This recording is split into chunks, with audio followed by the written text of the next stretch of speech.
এখন আমরা চলে যাচ্ছি বাড়িতে, কারণ বাড়িতে একটুখানি প্রবলেম হয়ে গেছে। আমি ভেবেছিলাম থাকবো আজকে আর সবাই মিলে মজা করবো। এদিকে শিনু এসছে, আজকে ঘুরতে যাওয়ার না ভাই, আজকে ঘুরতে যাওয়ার প্ল্যানিং ছিল। আমি ভেবেছিলাম থাকবো, কারণ আমরাও ঘুরতে যাবো ভেবেছিলাম, কিন্তু বাড়িতে একটু প্রবলেম হয়েছে, যার জন্য চলে যাচ্ছি। ভাই আমার মন খারাপ করছে, একটু জড়িয়ে জড়িয়ে ধর ভাই। আমার সত্যি সত্যি মন খারাপ হতো, বাড়িতে গিয়ে মন বসবে না, সিরিয়াসলি। ভাই আমি চলে যাচ্ছি, তুই লিপ বাম মাখতেছিস ছোটে? হ্যাঁ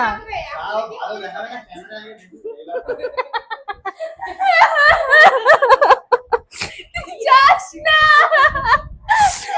ও মেকআপ করে কাঁদতে আইছে, ক্যামেরায় এত ভালো লাগে ভাই, তুই যাস না।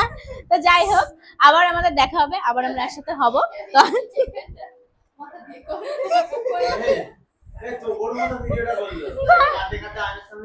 হ্যাঁ, লিপস্টিক নেই, মাখে নিয়ে কিসব উল্টো পাল্টা আলোচনা করতেছে আমার।